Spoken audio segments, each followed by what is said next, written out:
Everyone, thanks for coming this morning. Welcome to everybody. Happy International Women's Day. Really pleased to see so many of you here. Got really good attendance. Fantastic. Looking forward to a really great event.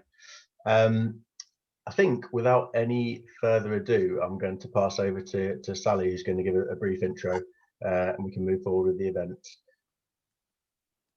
Thank you very much, Sam. And I'm just having a look at Sarah's chat. So, Sarah, thank you very much indeed for sharing that with us. And we would too like to honour your grandmother's birthday. So welcome, everybody. Good morning, and welcome to our 5th event here in our Inclusive Hallam series. I'm Sally Jackson. I'm the Chief People Officer here at Hallam, and I'm the University Leadership Team Champion for Gender. So may I take this opportunity to welcome you all very warmly and thank you for attending this morning. So before we begin, can I just reiterate a few bits of housekeeping which were on the screen just now. If during the event, if you could please leave your camera on if that's possible, but please turn your microphone to mute.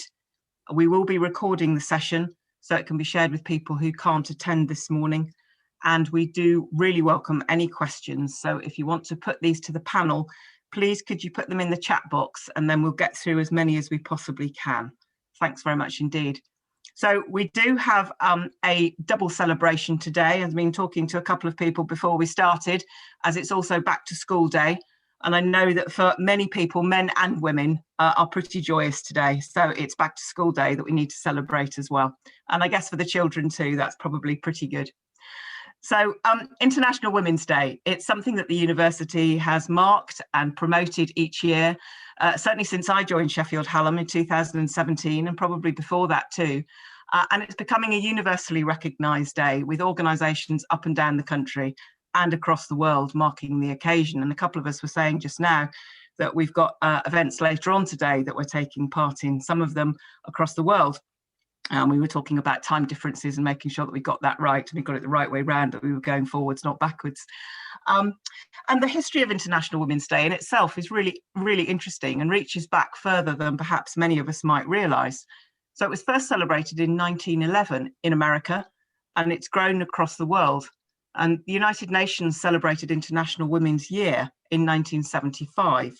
And in 1977, the United Nations officially supported the annual honouring of women's rights as International Women's Day, being a day, and I quote, to reflect on progress made, to call for change, and to celebrate acts of courage and determination by ordinary women who have played an extraordinary role in the history of women's rights.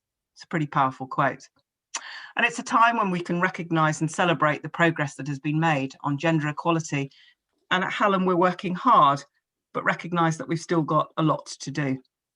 So, for example, 41% of our professors now are female, compared to a sector average of 28%. And half of the university's senior leaders overall are female. And that includes 57% of our professional services senior leaders. The university holds a Bronze Institutional Athena Swan Award, in addition to 5 departmental awards, recognising our commitment to and our progress on gender equality and diversity. But we do still have a way to go, as I've said, before our aspiration of Institutional Silver Award is achieved. However, we are making steady progress, and International Women's Day provides an opportunity for us all to reflect on the overall work that we still have to do and ask what more we can and indeed we must do as a university, but also as individuals, irrespective of gender, to support gender equality and equity. So we support Advance HE's development programme, Aurora, and we've had over 100 women taking part since its inception in 2011. We have a gender staff network, and in 2019-20, we created 2 further support groups. We created a menopause group, and we also created the infertility and baby loss support group. Hallam has been reporting on its gender pay gap since 2018, and we are seeing a year-on-year improvement, although we've still got a way to improve, as I've said before, but our median pay gap in 2020 was 13.7%, which was lower than the HE sector average at just over 15%. Now, thinking globally, January the 20th, 2021 was a notable day when we saw Kamala Harris sworn in as the first female, first Black, and first Asian American Vice President of the United States, an achievement that many would have considered almost impossible not so long ago. Now, Joe Biden being sworn in was pretty good, but Kamala Harris's achievement was even greater. And we don't have to look hard to find some really stark reminders, if they were needed, that the struggle for women's equality is a global one, that is real, and it's ongoing. The Me Too movement, which began in 2006 and has grown significantly in recent years, is a powerful reminder of how sexual harassment, abuse, and violence, particularly against women, remains widespread. And there's evidence that COVID-19 restrictions are having a disproportionate effect based on gender. A recent report by UN Women claimed that increases in childcare and domestic chores as a result of lockdowns could wipe out 25 years of increasing gender equality. And that's something that I'm particularly aware of as I think about the work that we have to do at Hallam and how we create our return back to work. There is also evidence from countries including the UK and US suggesting that domestic abuse, which disproportionately affects women, has increased significantly during lockdowns. And as I've said before, and I will continue to say, at Hallam we recognise that we are still very much on a journey when it comes to equality, diversity and inclusion. And whilst we have got some way to go to become the fully equal, diverse and inclusive organisation we must become, the Inclusive Hallam series is just one of the ways we're demonstrating our commitment to equality, diversity and inclusion. And I hope that this event will help us as a university identify and challenge gender inequity wherever it may exist, as well as celebrating the remarkable work of some of our colleagues in this area. So we are extremely proud to welcome our Chancellor, Baroness Helena Kennedy, QC, who will be leading our panel discussion today. Helena is a world-renowned barrister who has received honours for her work on human rights. She has been a driving force in promoting equal opportunities for women at the bar. And I have a sister-in-law who's just been honoured as a QC, and she did say to me when I phoned her up to shout my congratulations down the phone at her that Helena Kennedy had been an influence and an inspiration for her. So ahead of her time, Helena was a singular voice in the 70s and 80s, writing and broadcasting on the discrimination experienced by women in the law, as lawyers, but also as users of the law, victims and defendants. She became a member of the Bar Council to champion women in the profession and called for research into the experience of women lawyers and particularly their absence on the bench. And this led to changes in policy in the Lord Chancellor's Department and codes of practice at the bar. For her work for women, she received the Times newspaper's Lifetime Achievement Award in 1999. Her achievements are such that where to stop is a problem. So let me finish by saying that the purpose of International Women's Day is to bring attention to the social, political, economic and cultural issues that women face and to advocate for the advancement of women within all those areas. The day is often used to recognise women who have made significant contributions to the advancement of their gender. So need I say more, really? So let me please hand over to Helena to talk more about herself and her work and to introduce her colleagues on the panel today, Hora, Sunny and Bridget. And between them, these three have cross-college representation and their work aims to transform the lives of women the world over. We are extraordinarily fortunate to have these three talking to us as well as Helena. Thanks very much to all of you for giving your time so generously. And Helena, a very warm welcome to you. Sally, thank you for that very generous introduction. And let me, in return, say that you have been an incredibly important resource to this university, and you have been a wonderful support to the women in the university. You have really been one of those leaders that I think we've all looked to, and I've loved getting to know you, and I want us to celebrate your work in the university. It's been really groundbreaking. So thank you for that. Now, I wanted to start by just telling you that, you know, it is a journey, and here we are celebrating International Women's Day, and we're celebrating all that's been achieved. And, you know, it's not so long ago when women didn't have the vote, when women didn't have many rights, when women were really second-class citizens.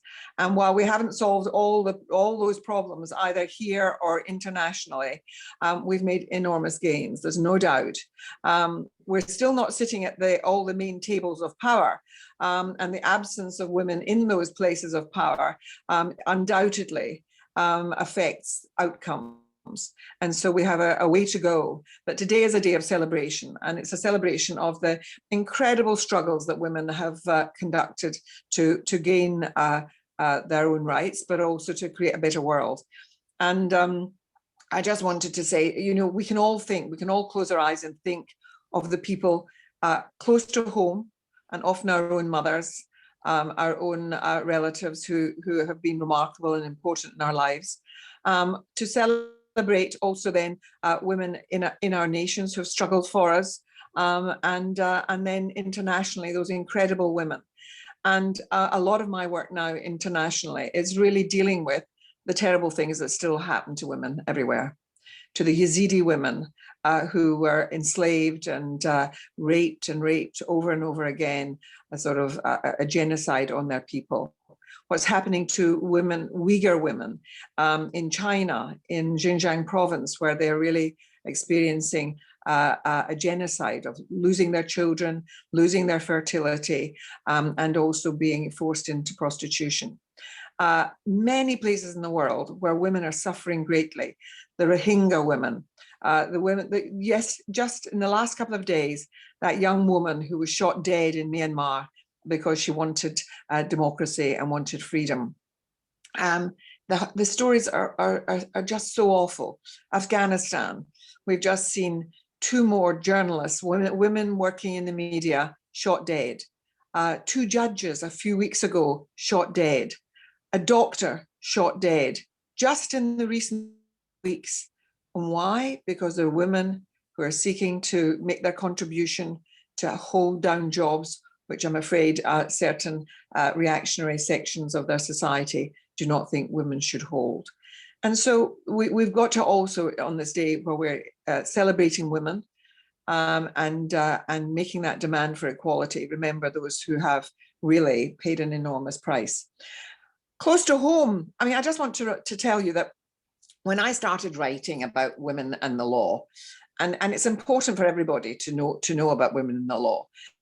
It's not just for folk who want to be lawyers, because the law in the end is what protects our rights. It's what basically we need to lay claim to if we want to have equality, and you have to have decent law to do that. But of course, law was man-made. I mean, you know, this is all about, you have to understand and can put into context what we're talking about. And it's why it's our duty, whatever area we operate in, whether it's in the financial sector, whether it's in social sciences, history, whatever, is really important to understand our world, because it tells you why things happen. And the thing is that our position is established because of who has power.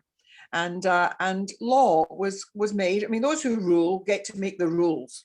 And so law was created by men in the judiciary, in parliaments, in churches, and in all the religions. The rules were made by the guys.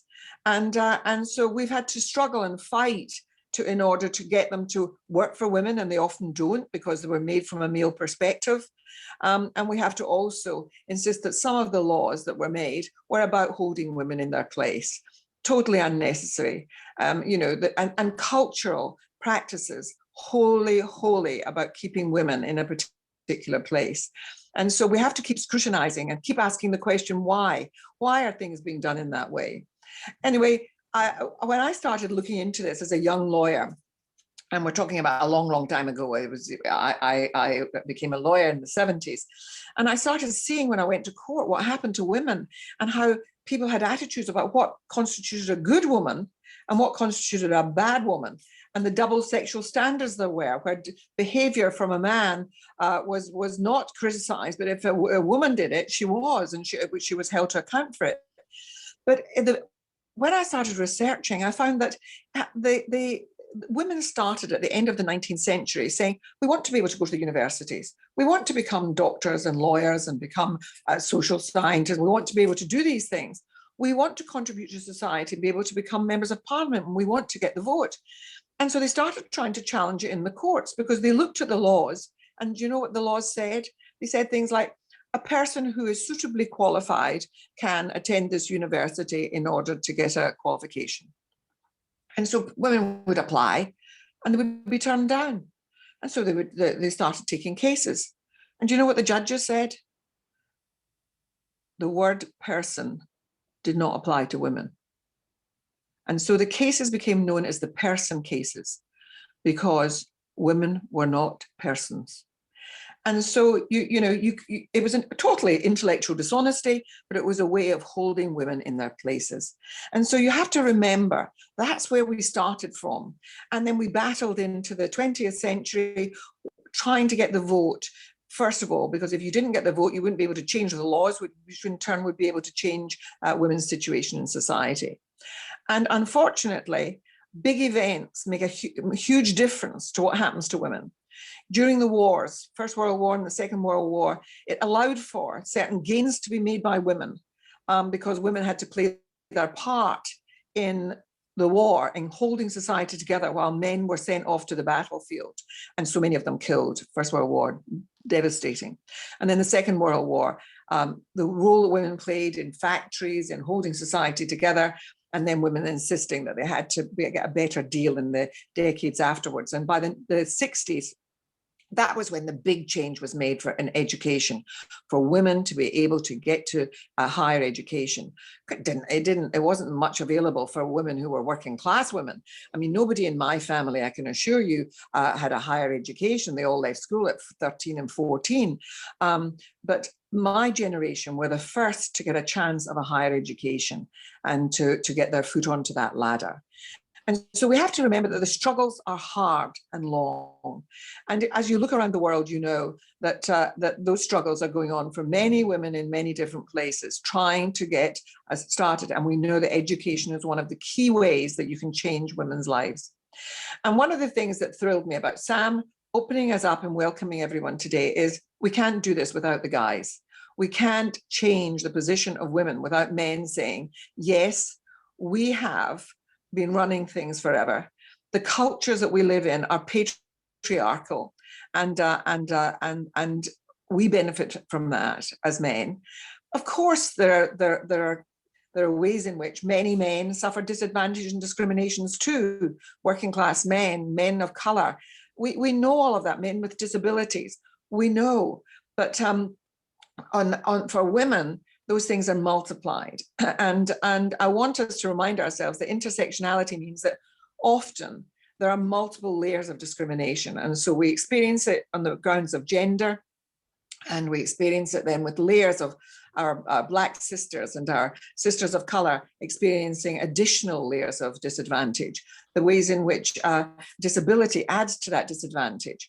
Now, COVID has really been a huge detriment to women. And around the world, I'm attending different events with women in different parts of the world. And you hear how COVID has driven women back indoors, out of the roles and jobs that they might have had. And as the economies are blighted, of course, the first people who had to have their jobs taken away from them are women. The ways in which being driven back indoors has meant that the domestic violence has escalated, and the violence against women has been terrible, and many more killings of women within that domestic setting. So we know that there is still a journey to go on, and the next, I suspect, few years are going to be particularly hard, because it's always the way that when there is a crisis economically, that there's a tendency for women to be the people who disproportionately lose their jobs, because they've always been in the low-paid jobs. They've always been in the gig economy because they do, working at home for the sweatshops and stitching things on machines that are distributed to them at home and so on. And there's less of that sort of stuff. So all I would say to you is we've come a long way. And we should be celebrating all of that. But by God, You know, there's still not equal pay for women. Women are still the people who often carry the burden of the care of the elderly, the care of children. And so when we're talking about celebrating the business of kids going back to school, a lot of women would say that they've been the people who've had to carry that more than their male partners. That's not to say that that we haven't changed in the way that there's been a renegotiating of relationships, and the wonder of that is that men and women are renegotiating the way in which we all live together. And the other issue I wanted to talk about was sexuality, because, you know, the discrimination against people on the grounds of their sexuality has been one of the horrors that has blighted our societies. And still where I am in the work that I'm doing on international human rights, you know, people who are persecuted because of their sexuality, who are executed because of their sexuality. So please be mindful of the ways in which that we have to find better ways of accepting difference and celebrating that too. So this is our opportunity to hear from a number of wonderful women who are inside this university. This university prides itself, and I am proud as the Chancellor, that it is a place of inclusion and diversity, and which really does work hard, constantly reviewing its own practices in order to maintain that sense of inclusion. And I have the privilege of knowing so many of the people who work in the university. And it's one of the things that I cherish and take home with me every time I come up and spend some time in Sheffield Hallam. Now, our speakers today are really, on this panel, are really fabulous women. We've got Dr. Suni Toor. Suni, I'd like you to wave to the collected audience out there. Suni might be known to many of you. She's a criminologist. She's done wonderful work, and where I've worked alongside her has been in the training of people around sexual violence, training of police in police academies in India, and she's done wonderful work on the whole business of gender-based violence. We also have with us, now let me just see, we've got Hora Soltani, Professor Soltani. Hora, will you give a wave too so that people can see you there? There's Hora. Hora is a professor of maternal and infant health. And again, we know what COVID has really driven home are the ways in which the poorest in our societies, the disadvantaged in our societies, the people who face discrimination in our societies face it particularly in relation to health. And so Hora will talk today to us about her work and the way in which she makes a difference to on the whole gender perspective in relation to what she does.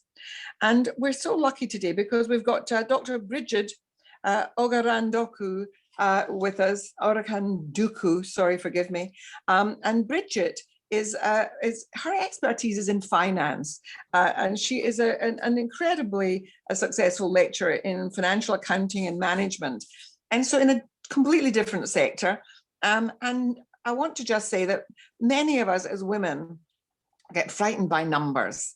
Here's a woman who's not the least bit frightened by numbers, and we could seriously learn from her, because I can speak for myself and I shouldn't generalize it, but we have to understand how to make the best of our incomes and so on, because that helps us to make the argument for why we should be paid more effectively and better, and how with that comes respect and dignity.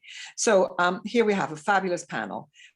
And I'm going to start with you, Suni, and you can perhaps tell us a little bit about your work and how it relates to our special day, International Women's Day. Thank you so much, Helena. And yeah, it's such a pleasure to be able to do an event at Sheffield Hallam and celebrate International Women's Day, because it is so significant, certainly to me, and it's such a delight to do this with Helena and Sally and so many wonderful women that are on the panel today.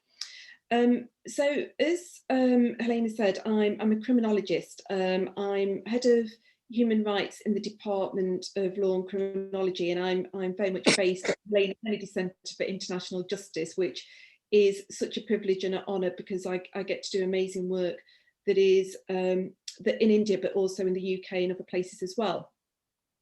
My background is as a multidisciplinary applied academic, is what I would say. I'm an activist.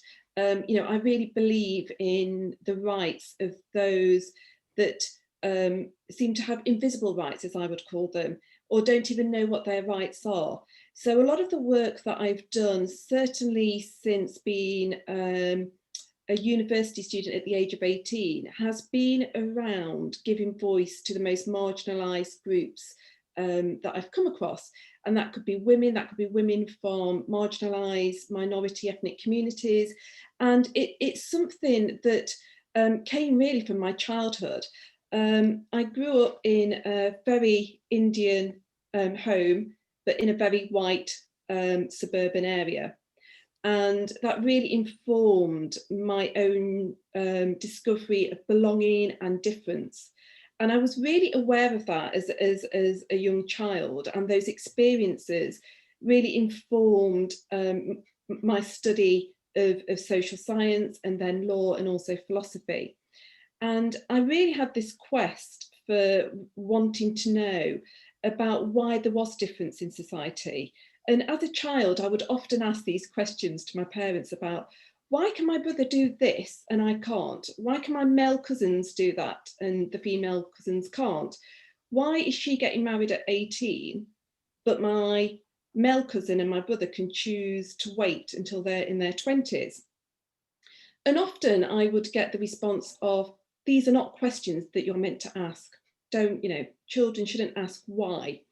And it was only really until I went to university that I could explore those questions much more and really had that sense that there was varied injustice, there was varied and diverse and wide scope inequalities experienced by women, but also experienced by marginalised minority communities as well. And that really has been the basis of my work, that I've wanted to address the imbalance. And for me, that has been significant in the work that I've done in India. Now, I'll talk a little bit about India and I can ramble on, as Helena well knows, about the work in India, because it's something that I'm really passionate about. My heritage is Indian. I used to go to India as a child and I hated it. I hated being in Punjab, and I say that really honestly and openly, because it was those trips where my parents thought were important for us to go and understand where they came from and where our grandparents came from. But when I used to go, I felt really uncomfortable, and that was because of two things. It was because of my gender, but it was also because they identified me as British. So I didn't belong there. It was a place where I felt very, very uncomfortable. I sort of fast-tracked then to my 40s, where I went back to India, sort of my late 30s, should I say, and started to engage with gender-based violence and the work that was being done on gender-based violence. And I met some fantastic feminist, grassroots feminists that were doing incredible work to fight for the rights of women, particularly women that have been victims of violence. And I was really inspired by that. And the second thing that happened was the horrendous Delhi rape case of a young woman that was gang raped on a bus. And the discourse that emerged from that, which was a global discourse, really highlighted the urgency of needing to do some work to address you know, the violations, the multiple violations against women in India. I then got the opportunity to do some work that was funded by the Foreign and Commonwealth Office, that was really supported by Sital and Helena. And I still remember the day of finding that out. And I was with Helena in the Lords, Helena, if you can remember it. And you knew before me, and I was completely shocked. And was also daunted, because it was like, now I've got this project to go and work in 4 states of India with the police, the Indian police, who are notoriously known for being very patriarchal and also labelled as being the perpetrators of gender-based violence as well. I was like, oh gosh, what am I going to do? And I left Helena and Sital with this sort of excitement and panic at the same time of knowing that there was going to be huge barriers ahead to the work that I was going to do. That work began in 2016, and we worked across 4 states of India, and the aim was to really overhaul police training on women's rights to access to justice. And for me, one of the key things that I'm really proud of with that work is that we ended up training over 300 senior police leaders across 4 states, and also leaders in government as well, that were very sort of stakeholders that had a sphere of influence that we were wanting to tap into to sort of endorse the programme. That programme has been now implemented into the core curriculum of all the police academies in those 4 states. And in one state in particular, in Madhya Pradesh, they've really done fantastic work in terms of opening one-stop crisis centres for women. Today, after this event, I'm going to another event where we're going to launch a gender resource centre at Madhya Pradesh Police as well, which is about police officers accessing information about how they can be champions and activists in terms of promoting a discourse of combating gender-based violence. The one thing I'll end with before, because I know that I'm taking up a lot of time here talking about this, but one of the things that I would say is my learning, not only through my childhood, young adult experiences, and having done work in this area for over 20 years, is that tackling injustice and having conversations about inequalities and prejudice are really difficult. These are really difficult, but absolutely vital questions and conversations that we have to have. And certainly in the work that I've done, I've brought to the table people that have been resistant to having those conversations, particularly male, patriarchal senior leaders of police. And people would say that that's a task impossible, but we have seen a change, and we have seen those male leaders be champions and allies of combating gender-based violence. And it's interesting that the one reflection that I have of events like International Women's Day is that we tend to have those that are allies and champions of women's rights that attend these events. One of the things for me that's really important is to bring to the party and bring to the table those that don't want to have the conversation, because actually that's where the change and progress towards gender equality can happen. And with that, I'll leave there and let Helena pass on to one of the other panelists. Thank you, Suni, and you do remarkable work, but you're absolutely right in reminding us how difficult the conversations are about issues like gender, like how we should be changing the nature of power relations. Similarly, discussions about race and discussions about inequality and class, all those are raw subjects, and we have to find better ways of having the conversations about them. And I just want to pay tribute to you for the work that you do. Cora, over to you. Good morning. Lovely to have you here. And I just wanted to hear about your personal experiences and the ways in which they've contributed to, the work you do and who you are today and the way that you do your work. Because inevitably, the way that we've lived our lives and our lived experience informs how we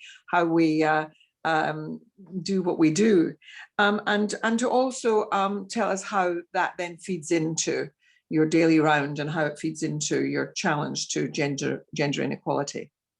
Thank you. Good morning, everyone, and happy Women's Day. Thank you very much for having me on the panel. It's a great honor to be here, and so I thank Sam for inviting me. So As it was mentioned, I'm a professor of maternal and infant health. By background, I'm a midwife. So I think by nature and by definition, my work is related to women and babies. And I suppose that's where the passion comes, and that's what I have been involved in. And I hope that's where I've been contributing in making an impact in women's lives. Basically, I think if we look at it globally, there are more than about, I think, 800 women dying every day from causes that are related to pregnancy and childbirth, and they are preventable. This is a huge number, is a real disaster that is happening across the world. And unfortunately, 94% of these deaths happens in low and middle income countries. The work I'm doing is mainly related to understanding the causes that the causes of death, the factors that contribute to mortality across the globe. And we know, I think there are known factors. We know there's deprivation, there is partly education, but also nutrition. So these are the areas that I've been focusing. And fortunately, recently we're getting a lot more demands. We've been doing a lot of work, for example, in Indonesia or in sub-Saharan Africa, where most of the mortality is happening. And we're getting more and more demand lately from PhD students and so on. But it's trying to address, to understand what are these causes of mortality, and then trying to find solutions to them, which it seems, I think, from actually being in the work, it doesn't seem to be rocket science. A lot of it, there are easy solutions, but of course it's a complex issue as well, and it does need a holistic approach. We know there are issues related to war and peace and talking about deprivation and poverty, sanctions. These are obviously very influential factors that impact in women's health and families. But of course, as I said, these are, for us, we can only do so much. We identify issues and we, unfortunately, I think we all try to address these in isolation, and that's perhaps the progress is so slow. Now, the other things that we do, as it was said very beautifully, I think, by the chair and also Helena, in terms of coming closer to home. There are issues at home as well in terms of inequalities for mothers according to the reports by Embrace, which is a report looking at confidential inquiries to maternal death. We can see that there are much higher rates of death for Black mothers. We know that Black mothers are 4 times more likely to die during pregnancy and childbirth. And also there's higher risk of death for mothers from South Asian, Pakistani background. So another aspect of my work and my team is to try to look at the big data and data linkages to understand what are the factors that contribute to this from all clinical but also psychosocial aspects. We've done fantastic work, actually. My PhD students, my team, they've done brilliant work by looking at, for example, cohorts like Born in Bradford cohort data, which provides a fantastic opportunity, because Born in Bradford, actually 40% of women are Pakistani. But also, I think there are, in terms of socioeconomic status, the white British population are from a deprived background. So the issues that have been identified, I think they are hugely important, and we are actually trying to publish them. We are looking at intergenerational differences in pregnancy and birth outcomes in terms of health behaviors of mothers. Again, I don't want to bore you with the details, but there are a lot of interesting factors that come into surface. And I think it's really important for us. I think there is the issue of identifying the problems and tackling them, but also I think trying to keep away from stereotyping and acknowledging the issues and trying to find the solutions that are sensitive to the needs of our communities. And I think in the fight against inequality, we shouldn't forget the larger background. And as I said, we should try and work away from trying to address issues in isolation, and we work towards bettering the whole community. We look at families, mothers, babies, and fathers. So these are the areas that we are trying to work. And just to mention, as I said, to have a holistic approach and systematic approach, our other work is related to looking at how we can improve maternity care in general. And I'm very pleased to say in an international collaboration, we have shown that, for example, continuity of midwifery care improves outcomes for mothers and babies, reduce preterm birth.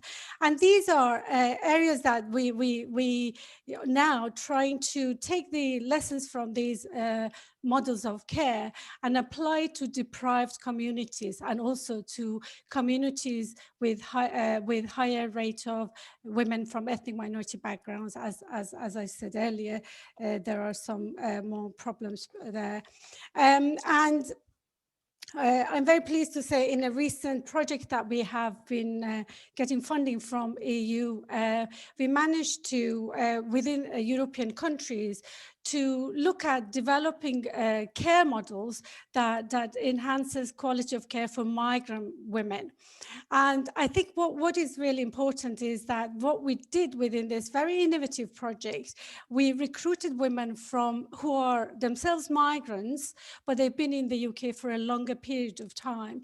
And we gave opportunities, we provided training for these women, and then them very proudly supported new migrant mothers. So in fact, I think there was some, this was a small study, there was some evidence of improving pregnant mothers' quality of life.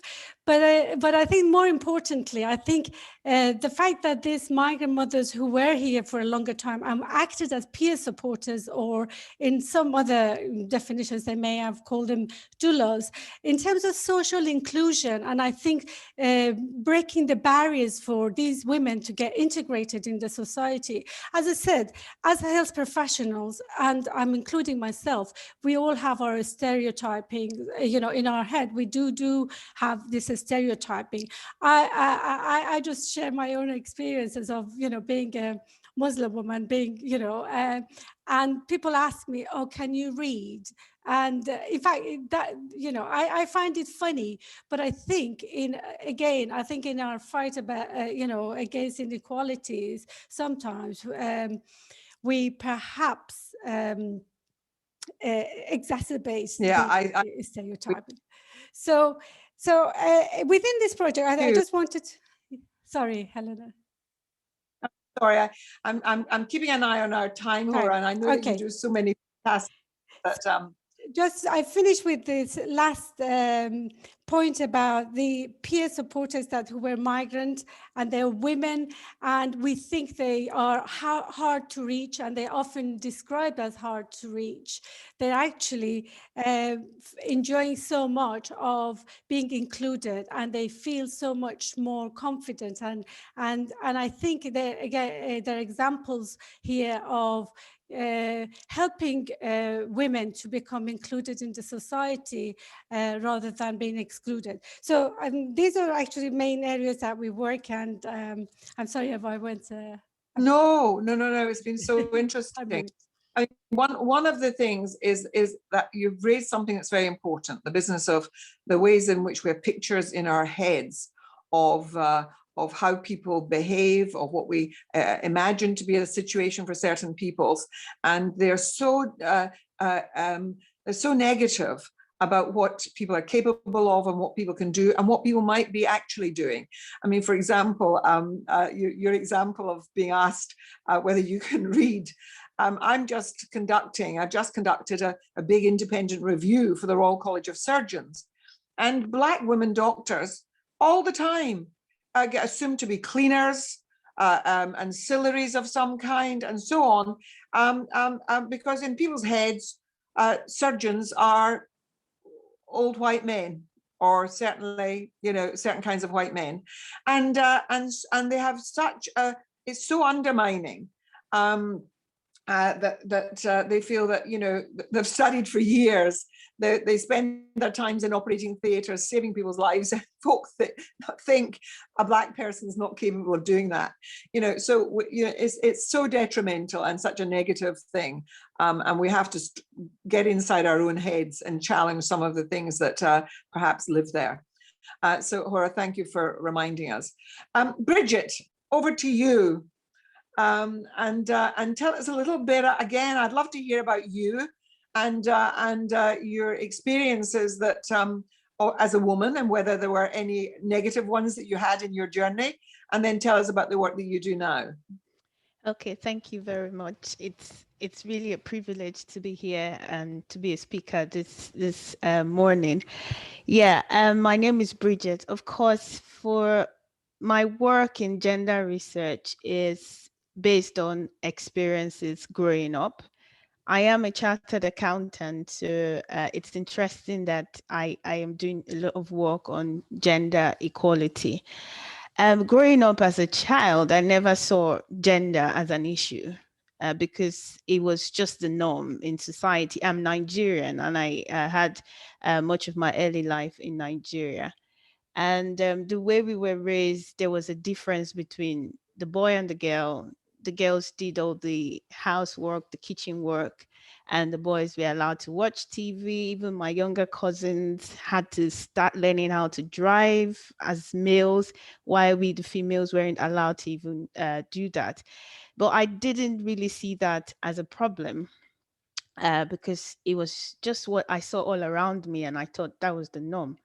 But when I became more gender conscious and began to question some of the things that I was seeing, was when I finished university and went on to work in a bank. I was working in a bank, and my immediate boss in the bank was female, and she had just gotten married, and she had to sign a contract that she wasn't going to have a child until after 2 years. And that got me thinking, oh, if I want to work here, then I need to take this into consideration. I just started my career then.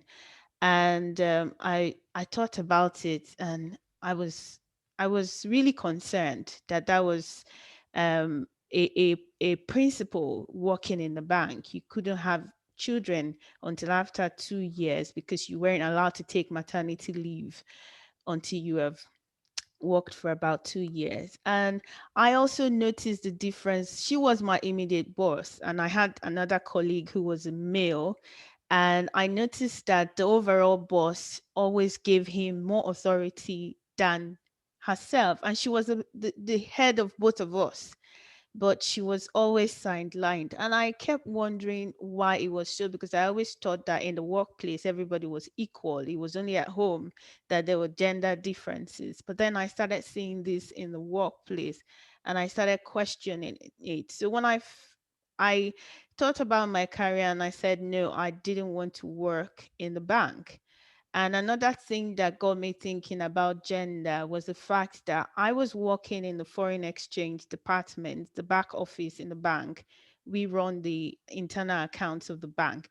But when the bank's deposit base was kind of dropping, I had this conversation amongst my boss saying they were going to move me into the marketing department because I was attractive, and that was going to help with bringing deposits into the bank. And that got me really worried about taking a career in the banking industry. And I just knew that I wasn't going to stay in the bank. And I also, growing up, I lived with my uncle in an extended family setting because I lost my parents while I was young. And my uncle was a university professor, he was a university lecturer, and he was more available at home because my auntie, she did a lot of development work, so she traveled quite a lot. And I just thought, with the way I was raised, I want to be a lecturer in the university, so I'll have time for family. And that was why I thought, okay, I was going to go into academia because I think this is the job for a woman. So I grew up with a gender bias about life and society. But after that time in the bank, I said, okay, I was going to go back into academia. It was friendlier for women in academia. I thought that because my uncle had flexibility and he went to work when he wanted and didn't go when he didn't want. So I thought, oh, I will have time for family. I'll become an academic. So I took that on. And I graduated as the top in my class. I made a first class, and I got into the university as a graduate assistant after leaving the bank. But then when I started working in the university, when I go into departmental meetings and I speak, I'll be told to shut up because I was young. And I was always told, keep quiet. I taught you while you were in university, because of course my lecturers who taught me in uni were now my colleagues, and they would always tell me things like, keep quiet, you should be thinking of getting married. I was about 24 at this time, and I started thinking, that was when I started thinking that society was hostile towards women. I didn't see this while I was growing up, and I started thinking about it and wondering. And that was what motivated me to do a PhD in accounting so that I could continue in my career. But then I chose the topic to research the accounting profession and how gender was reflected in the accounting profession, because in my department we were just 2 females and we both graduated with first class and were retained as graduate assistants. Every other person was male and we were always silent. So we got a scholarship to come up to the UK to do our postgrad. When we finished our masters and went back, the hostility became worse. And then we thought, okay, we were going for a PhD, and I thought I wanted to research gender. So when I started reading about gender in the accounting profession, I realized that the profession is male dominated, and with the history of the profession, even in the Western society, it was very hostile towards women. Women were excluded initially until during the World War and post-World War, when women were beginning to be accepted into the accounting profession. So I began to question why women were treated like this. And what got me really confused again is the fact that there were lots of prominent Nigerian women who were in top positions in the government. People like Ngozi Okonjo-Iweala, who is now the head of the World Trade Organization. There were lots of women, and I thought, but these women have made lots of impact. They're in high positions. So I started wondering, how did these women get to where they were? And I started researching women's career progression as well as their roles in leadership position. And I stumbled on the Society of Women Accountants of Nigeria, which is because interestingly, the Institute of Chartered Accountants of Nigeria, of which I am a member of, we've had 5 female presidents from in history, and that is quite different from what you see in the West, where the Institute of Chartered Accountants of England and Wales, the Institute of Chartered Accountants of Scotland, it took so many years for this to actually happen. So I started wondering, why was it different in Nigeria? How did these women in such a patriarchal and hostile environment get to this position? And then I started researching women in leadership. And I started seeing that, of course, there is the argument that when women get into leadership positions, they are able to begin to look into issues that were overlooked initially as a result of gender discrimination. And I noticed that this Society of Women Accountants of Nigeria was a body that was a group of women accountants that came together and began to do things to bring other women into the profession, because women were underrepresented in the profession in Nigeria at that time. So they did so many things like organize evening schools and to teach women accounting. And so Bridget, I'm going to have to listen. It's so interesting to hear about that journey. But I want you to kind of nip into the position of what brought you here to the UK, into your significant role at Sheffield Hallam, and how you're using what you've learned in that journey about suddenly realizing the ways in which women are kind of forced into lesser roles and often marginalized, and often themselves have received these messages and so allow it to happen, you know? So how did you counter that? How did you come to Britain and then come to SHU, and what do you do now? Okay, of course, I came on a scholarship to do my PhD, and that was based on, of course, I applied for the scholarship and I got that. And in terms of what I do with my work, and I try to give voice through my work to women who are overlooked, such as younger women, particularly because of age. Because what I realize with older women is that when they get into certain positions of authority, they forget their own journey, and then they begin to see the system as a system that is not skewed, that is not discriminatory, and they put the blame on younger women. And this is something that I found in my research, and I am beginning to speak to older women to actually see younger women and acknowledge the challenges they have and bring their concerns to leadership positions, to the table when conversations are going on, because they tend to overlook the younger women and give reasons why younger women should be where they are, which shouldn't be. If women are in leadership positions, then they should be able to bring gender to the table. But with the research I have done and with my findings and my conversations with them, is the fact that they tend to ignore younger women and put them in the same positions they had experienced themselves, and blame younger women for the challenges that they face at the moment. That's such an important point, and it's and a message has come on the side. It really is an important point that women often who've achieved a level of success forget about, you know, they pull up the ladder. I always call it the queen bee syndrome, you know, where a woman becomes, you know, the only woman in the room, and she likes that position, and so therefore she doesn't make it possible for younger women to come through, or she's had a bad time and she thinks that they should have a bad time too, that'll, you know, it'll make a woman of her.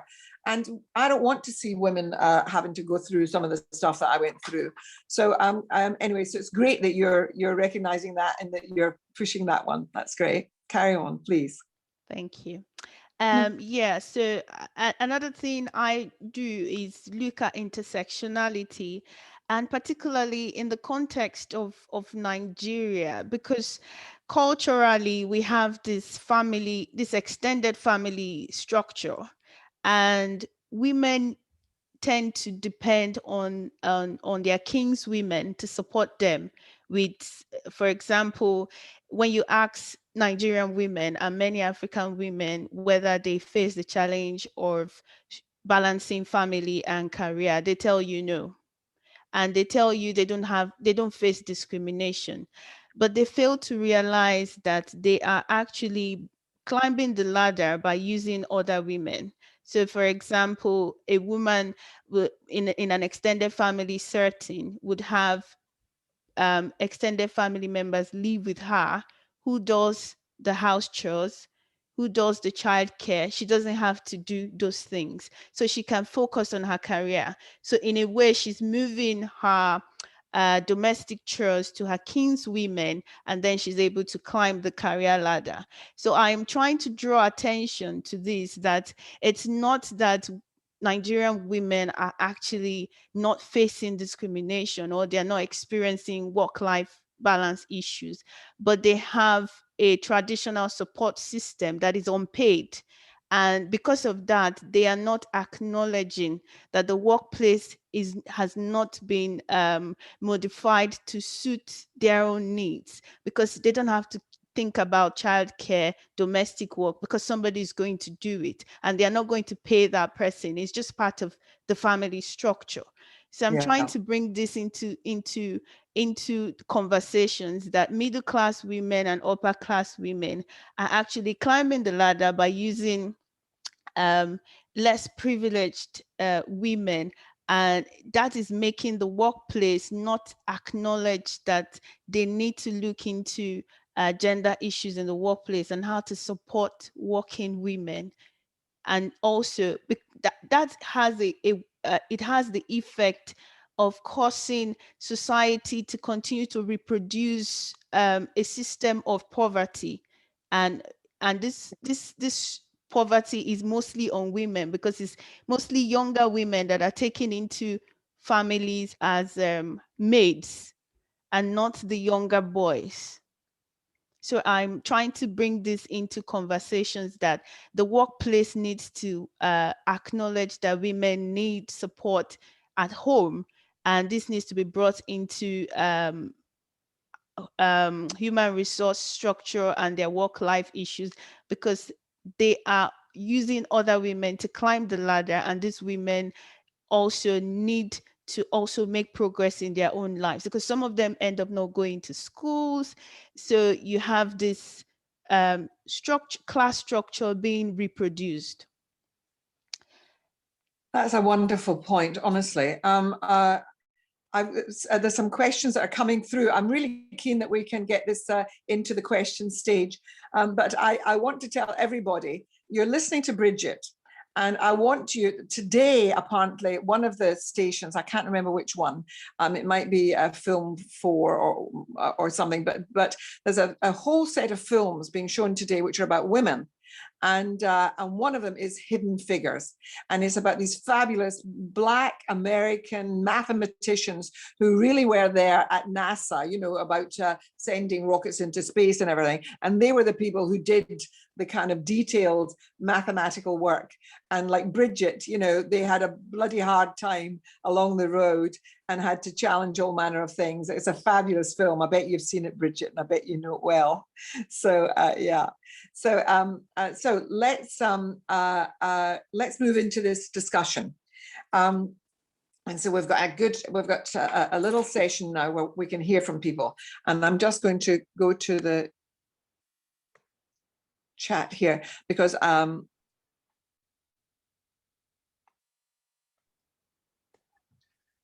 somebody wants to come in. Charlotte from the Women's Equality Party wants to ask a question herself. Can that be done? Can someone unmute Charlotte? I think I can unmute myself. Oh, yes, I can. Okay. Hello, hi everybody. My name's Charlotte Mead. I'm the branch leader for the Sheffield branch of the Women's Equality Party. And I was really interested, really fantastic speakers, absolutely brilliant. I've written loads of stuff down. I've learnt loads today already. I'm really interested in what Professor Hura was saying about addressing issues and problems in isolation. And I think, for me, I think when we look back through history, women are very good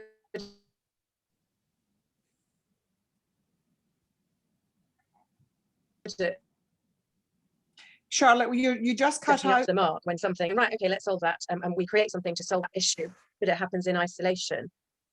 Sorry, can you still hear me? I think we got the point. There was a little moment where you cut out, but I think you were saying. Sorry, can you still hear me? We can hear you now. Can you hear what I'm saying to you?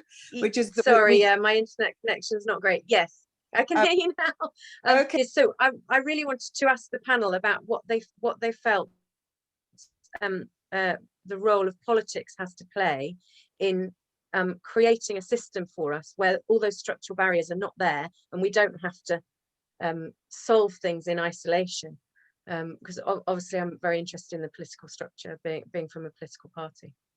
No, well, I'm going to run round and if you can answer it kind of quickly, each of you. So she started off with you, Hora, how you said that, you know, doing things in isolation, individual things without seeing the bigger picture is a problem. Is there a role for the political party, and can we get things changed through politics? Certainly, I think, I mean, obviously, when we look at the root causes, deprivation, education, discrimination, you know, all of these, I think very, not easily, but, you know, these are things that could be politically addressed, you know, through a range of different approaches. And I think that's what we're talking more and more about, system approaches and integrated approaches rather than, so it's been recognized and, you know, but it's not being, I think, actively addressed. And I can see still, we all looking at things in isolation, and we try to address them in isolation. I think an example I give myself, I think I really admire everything that has been done for you know, kind of equalities for both race and women. But if we forget about what's happening in the society in terms of family units, I think we need to celebrate the role of a woman and the role of mothers. And I think in the race, as I said, against inequalities, we shouldn't lose sight of how important mothers are. I mean, I take again my own example as a mother and as a grandmother. I always obviously have been very ambitious, and I hopefully, you know, I did what I could do in terms of being part of society as well. But I always thought it's really important for me to keep my motherhood as my priority, because when we look back again, I bring the whole system approach and look at the society as a whole. I think we shouldn't forget about what's happening in terms of mental health, what's happening to male mental health, and leading cause of male, mortality being suicide. I think when I look at infant feeding, I can see how it's important for us, again, in terms of not making everything financial, and in terms of the pay, I fully agree we need to have equality, but I don't want us to lose sight of how important for a mother, you know, when we talk about bonding, when we talk about the importance of breastfeeding, as a politician, I think that we can do a lot to provide flexible hours, flexible working. And again, there's so much evidence. I think this pandemic exposed so many risks and also benefits of remote working, for example. So providing opportunity for mothers. So sorry, I can go on, but I think there's a lot. We can't let you go on. I'm sorry, Aura. Okay. I'm going to go to Suni now. Suni, is there a role for politics in all of this? Well, one would hope so. And I think, you know, I guess I'm just going to turn it to a different view, is that if we look at COVID and we look at the past year, you know, very few governments, and I think the UN Women did a survey on this that came out not so long ago, that the number of governments that have had a gendered lens to policy has been very, very limited. So there's been something like 60 odd policies that have accounted for the needs of women, particularly when you think about Labour, out of, you know, over 1,800 policies that were implemented. So certainly there's an absence of that discourse. And just interestingly, this morning, I'm just going to refer to this because I think it's important. The Global Institute for Women's Leadership actually released a report that they based on a survey that they did over the last 12 months. And what they're saying is quite concerning, because they're saying that, you know, which supports what Sally was saying about, you know, this regression of gender equality that is likely to happen, and we are seeing that's happened as a consequence of COVID. What that report by the Institute, the Global Institute for Women's Leaders is saying is that Britain, out of the 28 countries that they've surveyed, Britain's are among least likely to prioritise a gender pay gap in a COVID response. And so, and they go on to say that there is a real concern that policy around gender, that advances gender equality and advances the rights of women is going to take a back seat whilst other policies are being administered to respond to COVID. And I think that places a real, you know, a real problem when we're thinking about the efforts that Helena spoke about, that we've come such a long way in this fight for women's rights and for gender equality, that if we're not including a gendered lens in those policy decisions and a post-COVID response to it, then we're really going to damage the position of women and also children in society. So yeah, I would hope, like Jorge was saying, that there's certainly a role for politics to play, and we hope that they heed, you know, what all these different global surveys are saying in developing a post-COVID response that is gendered. I mean, I think that the answer is, look, you don't make change in society without politics. Let's be clear. Yeah. None of these things happen without politics, and there has to be organizational strength and so on. And we can see it just now with what's happening with the nurses' pay rise being 1%, when this last year has put on health professionals, you know, and nurses and non-medical health service workers. 80% of them are women, as Tony Schwartz has pointed out in the sidebar.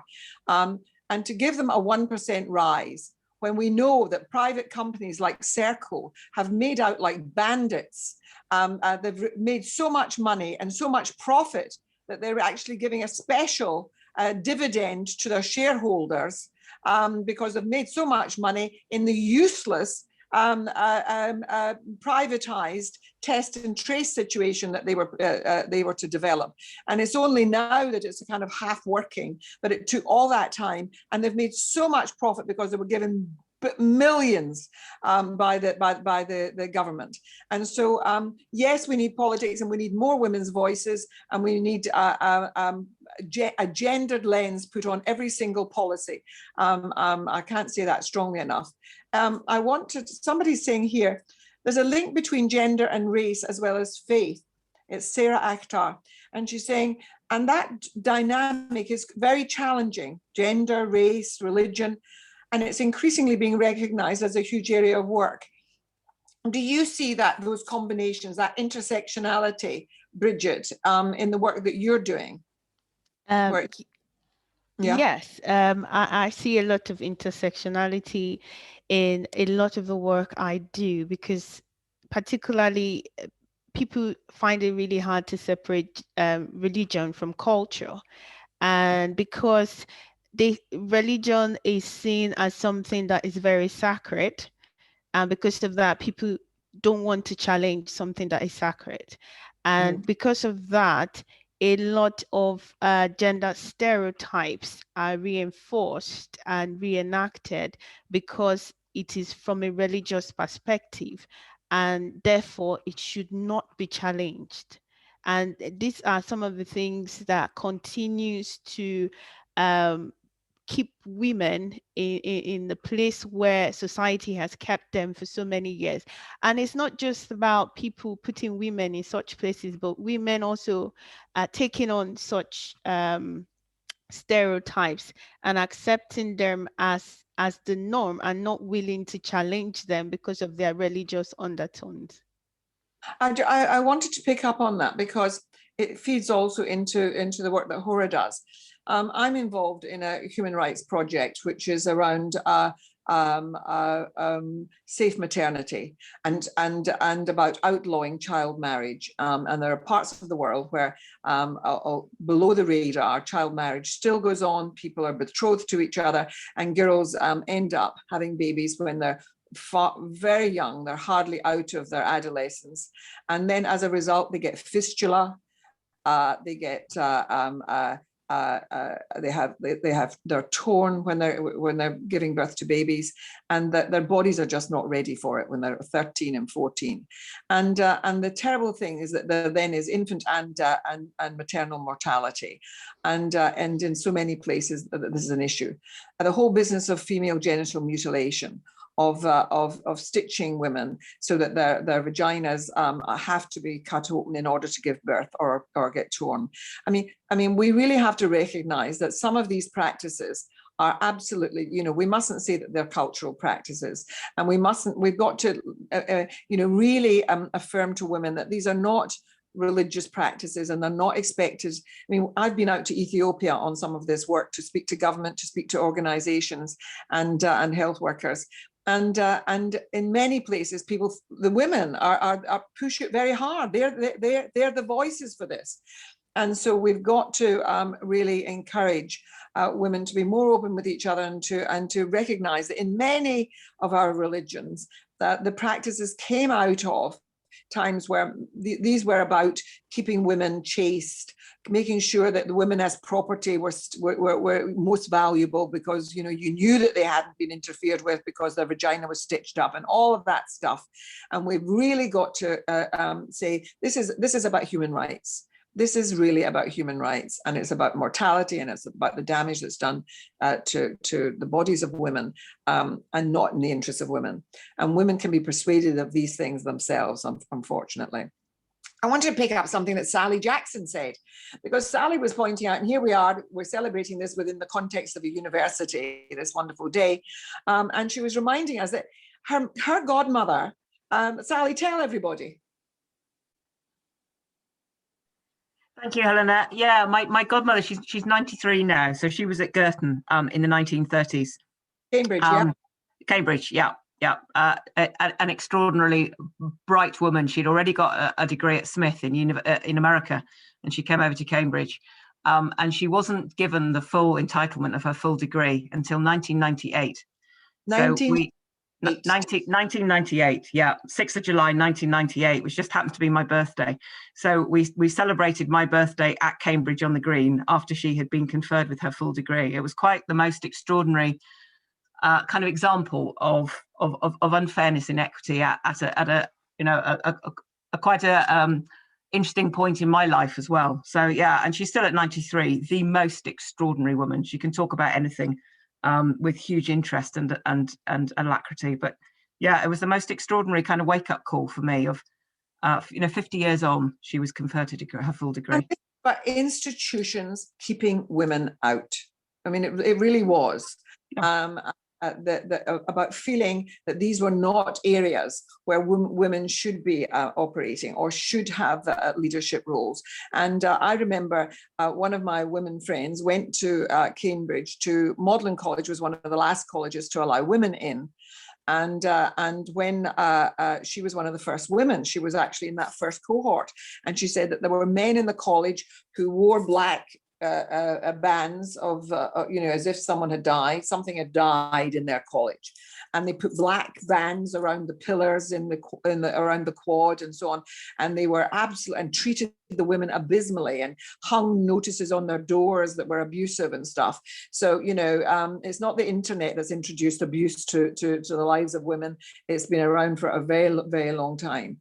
So we have to recognize that in universities, this opportunity of women to get a chance at learning and therefore a chance at being able to make up and to be financially independent in turn, because that's the opportunity it can bring to us. And it's why we need Bridget doing what she's doing, is because to be financially independent is one of the things that can liberate women from abusive marriages, from desperately unhappy marriages, and from being forced into marriages with men when they don't want to marry them. So, that's the thing that we have to always recognize, is the importance of the autonomy of women, that they're agents making decisions about their own lives.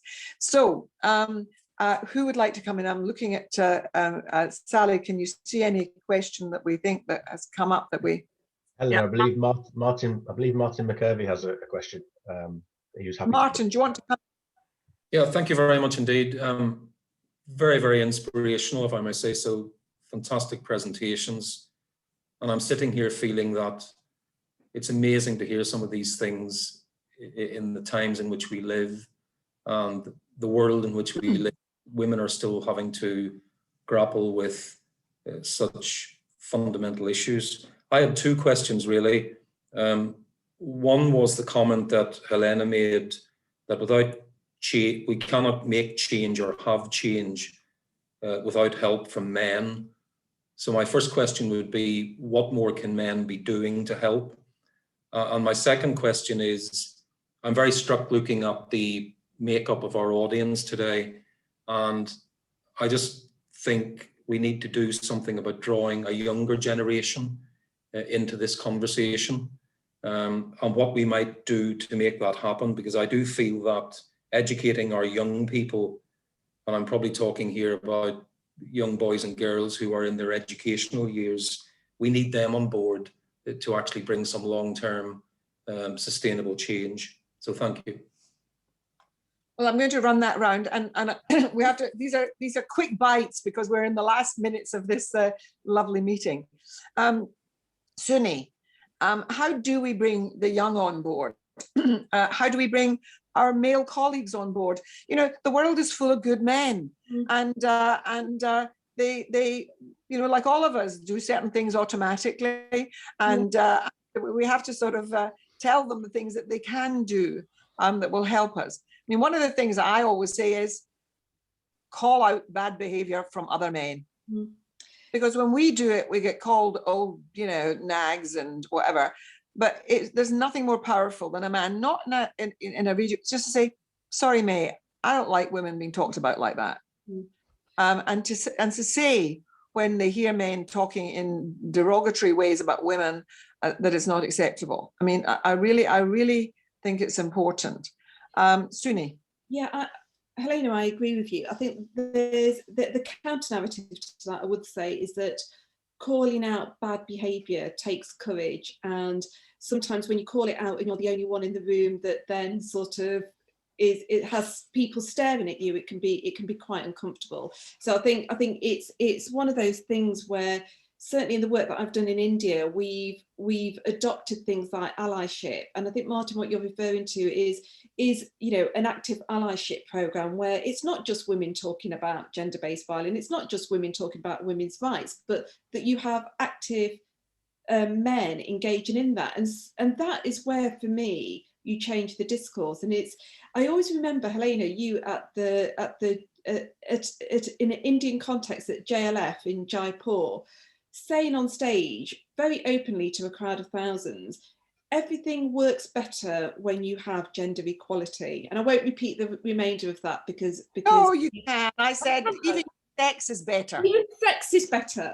And can you imagine saying that in an Indian context where the girls and the women in the audience were clapping violently and the men just went absolutely bright red with embarrassment. and sometimes I think, you know, and this is what I was saying earlier about these conversations are really difficult, because actually it's a conversation where you're talking to people that have had privilege, having to give up a little bit of that privilege to actually exchange it for equality. And I think sometimes that is the difficult ground. So I think sort of allyship and having active programs of allyship where you expand who you're engaging with, so that, you know, those male allies bring on a few more male allies, and it's almost like a snowball effect. And I think our university could certainly, you know, develop an ally program that would have quite a lot of impact. Secondly, the next generation. I actually think the next generation are politically conscious and are politically active and have a voice around race inequality, gender inequality, climate, you know, which is all these things that are really concerning them, student fees, the lot. I think sometimes we need to think about how we reach out to those communities, particularly that next generation, and how we get them to engage and where we invite them. So things that I've done before is engage with a spoken word poet that is a 19-year-old, and Helena saw this in action, where he was a young male Indian that spoke about why boys his age, men his age, shouldn't disrespect girls and women. And it had a huge ripple effect amongst his peers.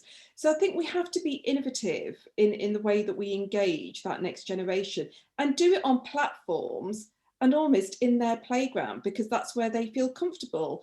We can't have a generational outlook of this. We have to have an intergenerational and intersectional way of doing that. And listen, one of the things, and I know that these things are difficult to talk about, but one of the things that I always say is in your interrelations with women, just say, is this okay? Is it? Because you know, so many of the things are about not knowing what it is that women expect and what women want, and all of that. Ask, and both sides. It's about mutual respect and a mutuality. And someone's putting up a message saying, it's also that we need to encourage men and say to them when we think they've done something great, when they have intervened and said that's not good enough. I mean, I've said to my sons, I hope that when you hear men talking in a horrible way, that you don't let it go by. I want you to be saying that's not how my sons say, well, that's all right, but you wouldn't do it in the middle of a busy pub because you might not get out alive. But you know, it really is important that we give confidence to men to do these things. Have you got a quick piece of advice, Bridget, on what do we do about our men folk? Yeah, I think for the men folk, it's particularly the men at the top, because other people look up to them. They set the standards. They are the gatekeepers. If we have men at the top being the ones carrying this agenda forward, then of course a lot of men will support it and society will begin to embrace these things. But if men at the top are not seeing this as important, then there's going to be no much progress, because they influence most of the structures. They are the gatekeepers. If they get involved and they begin to call out discrimination openly, not behind doors, but openly call these things out, then more men are going to get involved. Also, I think it's very important for men to ask women what they want, because different women have different interests and want different things. And using a blanket, a generalized approach to help women or to bring women's issues to the table might begin to exclude other women. That's so right. It's important to ask women, what do you want? For example, that was the point I was making, and to do it not just in the group, but when they're involved in intimacy, to always be finding whether a woman, what's happening, what you might want as a man might not fit what a woman wants. Hora, I'm not going to have time because we've hit the not the midnight hour, but the midday hour, and so I'm going to have to draw everything together. But everybody has said what a great panel, what a fabulous crowd of women. I'd also like you to look on the side, because in amongst the chat, you know, there were recommendations for books, for articles there's one in the Irish Times, I'm being told. The people talking about Thomas Bunshu has given us gender inequality harms not only women and girls, but also men and boys. And he's sent us a link to look that up. And it is true that gender inequality improves the lives of us all. And patriarchy puts such burdens on men, expecting them to be, you know, machismo and, you know, and we've got to get over all of that nonsense. White Ribbon, a great organization, says Charlotte from the Women's Equality Party. There are lots of recommendations in the sidebar, so please have a look. And everyone's saying that they've enjoyed the discussion. They loved the hearing from my panel. And Sally, thank you to you too. And this has been a really terrific event. Happy International Women's Day. The struggle goes on. Thank you. Thanks very much, Helena. Thanks, Hora, Sunny, Bridget, for your insights. Really, really helpful to have you all working with us today. So thank you so much. And I think the last thing really I just wanted to very quickly say was that I think what so many of our speakers have said, and that people in the chat bar as well have said, is they raised the points about the intersectionality. So I think that although today is International Women's Day and that's been our focus, and there's already a kind of a ribbon and sequence of topics of conversation, I think we need to definitely keep up these conversations. So thanks very much to everybody for your enthusiasm and your energy at throwing yourselves into asking the questions, but very much to Helena, Hora, Sunny and Bridget for your insights. Thank you very much indeed. Thank you, Sally. Thank you for excellent sharing. Thank you, everyone. Bye. Thank you. Thanks very much. Thank you. Bye.